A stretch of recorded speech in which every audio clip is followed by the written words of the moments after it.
La maltraitance animale, un sujet qui défraie la chronique et l'occasion d'en parler, de vous initier, si j'ose dire, et de savoir comment l'appréhender, avoir les bons réflexes. Et qui de mieux pour nous en parler que la police nationale. Nous avons l'honneur de recevoir sur notre plateau la major de police Marido Marfin. Bienvenue Marido. Merci de me recevoir et de me donner l'occasion de parler de ce fléau. Très heureux de vous accueillir. Merci à vous d'être parmi nous. Alors pour les téléspectateurs qui sont néophytes, donc Marido Marfin, vous travaillez autour de la maltraitance animale et vous êtes basé au commissariat de Sanary, mais vous travaillez sur 3 communes. Voilà, donc la circonscription de police nationale de Sanary-sur-Mer, donc qui est localisée à Sanary-sur-Mer, travaille, œuvre sur 3 communes, il ne faut pas l'oublier, Sifour, Sanary et Bandol. Voilà. Donc nous intervenons sur ces 3 communes, sur tous les dangers. Alors je ne travaille pas que sur la maltraitance animale. Évidemment. Je suis donc au bureau prévention, partenariat et communication. Et à ce titre, donc je travaille aussi avec des collégiens, à l'éducation nationale, les commerçants, les bailleurs sociaux. En fait, voilà, on met en place toute une série d'actions de prévention avec les acteurs de la cité. Et dans le cadre justement de cette prévention, il y a, si j'ose dire, le sujet de la maltraitance animale. Voilà. Alors, j'allais dire pour nos téléspectateurs qui ne connaîtraient pas, comment ça fonctionne de votre point de vue? Alors, la maltraitance animale, c'est d'abord des citoyens qui décident de nous alerter par des signalements sur des plateformes numériques. Et à ce titre-là, donc dès que nous sommes saisis, parce que nous sommes géographiquement compétents, nous travaillons avec la police municipale, selon que les faits se passent à Bandol, à Sanary ou aussi à Sifour.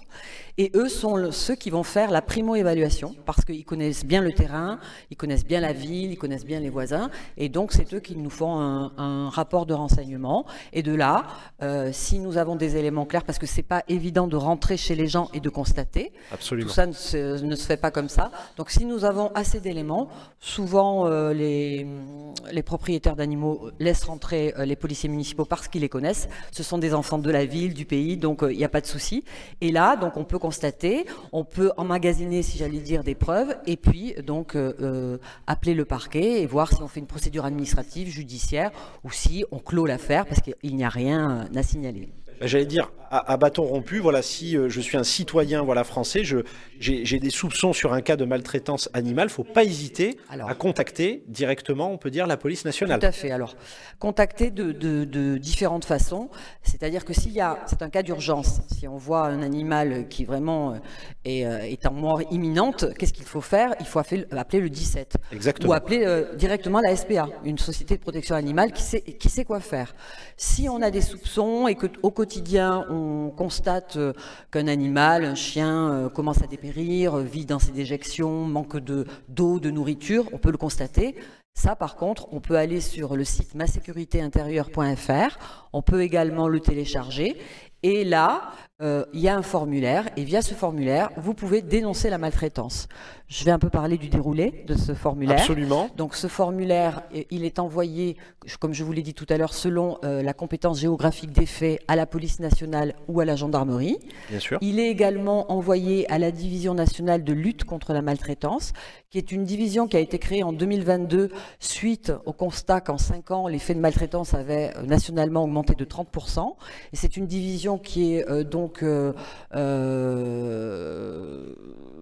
qui a des enquêteurs... on peut dire spécialisés en quelque sorte. Spécialisés, mais ce que je voulais dire, mixte. Voilà, c'est le mot que je cherchais, entre policiers et gendarmes.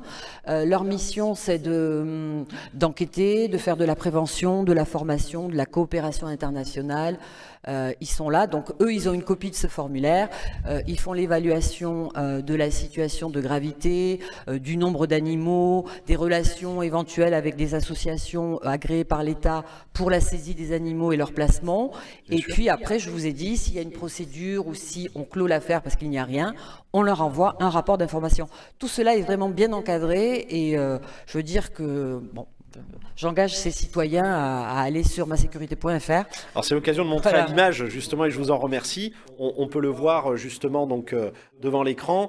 au plus près. Donc on a une application Ma Sécurité, une application grand public, donc pas hésiter, depuis les smartphones, on le voit hein, juste ici. Donc on voit que c'est un service effectivement police nationale, gendarmerie nationale, donc ça couvre tout le territoire. Il y a de l'info, des conseils pratiques, on peut faire des signalements, l'écoute, accompagnement aux victimes, et il y a le fameux chat aussi, donc en 24 heures sur 24, on peut correspondre finalement avec un policier ou un gendarme sur ces thématiques, j'allais dire même entre autres. Donc finalement dans le cadre aussi de la prévention, il y a la genèse, on peut dire, d'un guide finalement, d'un livret. Alors en fait c'est dans le cadre de plusieurs choses, c'est dans le cadre donc du constat de ces maltraitances animales, donc je vous ai parlé de citoyens qui font des signalements suite à un cas de maltraitance que nous avons eu en 2024 à Sifour. Le seul, unique cas de maltraitance qui a abouti à une procédure qui est en cours, donc j'en parlerai pas trop. Mais en fait, la personne qui a fait ce signalement était un peu désespérée parce qu'elle n'avait pas les codes, les repères pour identifier et savoir quoi faire et qui alerter. Donc nous avons eu l'idée, dans le cadre d'un partenariat avec l'Éducation nationale, puisque c'est aussi notre mission, donc de proposer à des collégiens de Sifour, collège Font-de-Filleul et collège Régnier, de participer à l'élaboration d'un guide qui donc serait à l'encontre des citoyens pour les sensibiliser à la maltraitance animale et les aider à repérer et à identifier les signes précurseurs de ce fléau.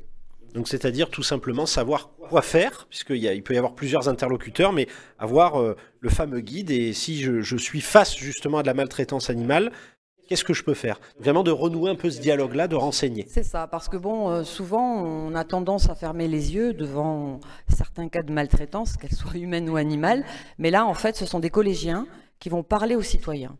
D'accord? Et pour moi, ça met en exergue une génération jeune, porteuse d'espoir et surtout de discernement dans l'appréhension de la maltraitance animale.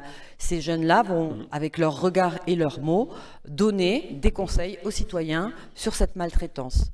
Alors, ce qu'on peut dire, je ne vais pas dévoiler ici le contenu du guide, puisqu'il sera rendu en juin. Mais ce qu'on peut dire aux citoyens, c'est que le cas de maltraitance, c'est d'abord l'animal.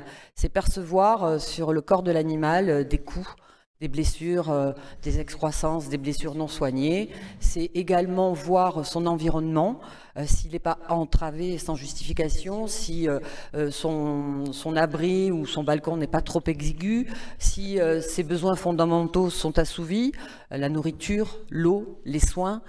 Voilà, ça passe par plein de choses comme ça. Et ce qu'on va dire surtout aux citoyens, c'est que s'ils sont en contact avec ça, s'ils sont témoins de ces cas de maltraitance, ce qui est bien, c'est d'avoir un maximum de détails pour aider les enquêteurs, faire des photos, peut-être tenir un journal de bord quotidiennement avec heure, date, fait. Et pour recenser ces informations, pour les apporter quand ils vont déposer, enfin pas déposer plainte, faire un signalement, parce qu'il n'y a que les associations de protection animale qui peuvent déposer plainte, et donc ça va aider les enquêteurs, et ça va aller très vite après, quoi. Donc voilà, parce que le but c'est quoi? C'est de déplacer l'animal, de l'enlever de cette maltraitance. Qu'il s'en sorte. Voilà. Et non, on a voulu que ces collégiens parlent à ces citoyens, et avec leur regard et leurs mots, vont lutter contre cette maltraitance animale, en donnant des conseils, en alertant aussi tous ces citoyens. Alors, ce sont des conseils qu'on pourra retrouver évidemment dans ce guide, et en termes d'agenda, vous l'avez dit, c'est à la mi-juin 2025, voilà. Alors, le guide sera présenté. C'est ça, donc l'agenda, en fait, on va laisser ces chers enfants travailler, plancher, en plus ils ont 15 jours de vacances bientôt, donc ils vont plancher jusqu'en fin mars, début avril, mi-avril. On va essayer avec la SPA de les faire intervenir à la SPA pour donner une assise à leurs travaux, pour répondre à leurs questions. Donner de la matière. Voilà, donner de la matière, parce que bon, pour eux, c'est tout à fait nouveau. Au mois de mai, on va réunir un petit comité de lecture composé de la police nationale et de la PM de Sifour, qui est associée à ce projet, je tenais à le dire, police municipale de Sifour, et puis la SPA, pourquoi pas. Donc on va relire leurs travaux, on va assembler les textes, on va rédiger, on va synthétiser. Et puis, dans ce projet, nous avons également le soutien de monsieur Jean-Sébastien Vialat, maire de Sifour, qui met à notre disposition son service de communication pour la mise en page du livret. Ça sera un livret 4 pages, ou 6, on verra. Et donc, et l'impression. l'impression de 500 exemplaires. Après, bien sûr, ce support peut être dématérialisé en PDF parce qu'on compte l'envoyer à de nombreuses administrations, associations, offices du tourisme pour qu'ils puissent le mettre en ligne sur leur site. Donc un travail, j'allais dire, d'équipe finalement. Oui, d'équipe et fastidieux, c'est un sacré défi franchement et je pense qu'ils sont... Enfin, j'ai rencontré les collégiens puisque je leur ai proposé le projet le 10 décembre, le jour donc de la journée internationale pour les droits des animaux. Et donc, ils ont l'air vraiment... Bon, c'est sur la base du volontariat hein, d'abord, mais ils ont l'air vraiment emballés et motivés, donc je suis très très heureuse. Ah ben, j'allais dire, on attend cette échéance avec impatience. On l'aura noté pour nos téléspectateurs. À la mi-juin 2025, il y aura ce fameux livret. On peut dire une genèse varoise, même précisément, entre Sifour, Sanary et Bandol, avec notamment le soutien de la mairie de Sifour. Un grand merci, Marie-Do Marfin, d'avoir été avec nous. Et je vous laisse le mot de la fin. Oui. Alors, je voudrais dire à tous nos citoyens que souvent, les cas de maltraitance animale, quand par exemple, sur des cas de maltraitance animale, vous avez des enquêteurs sociaux, des forces de l'ordre ou des vétérinaires qui insistent sur le fait que quand ils interviennent sur des cas de maltraitance animale, il est fréquent qu'on puisse déceler des cas de violence intrafamiliale. C'est-à-dire que des enquêtes menées ont établi de nombreuses connexions entre les violences subies par des personnes vulnérables dans les cellules familiales et celles subies par les animaux de compagnie. Voilà. Donc l'animal de compagnie peut être un moyen de pression sur les enfants ou sur la femme qui souhaite quitter le domicile conjugal en cas de violence intrafamiliale. Donc ça, c'est un lien. Donc c'est aux enquêteurs, bien sûr, aux spécialistes de le déceler bien sûr. Et de le constater. Mais bon, soyez en alerte, citoyens. Et puis j'ai hâte de vous présenter ce guide au mois de juin.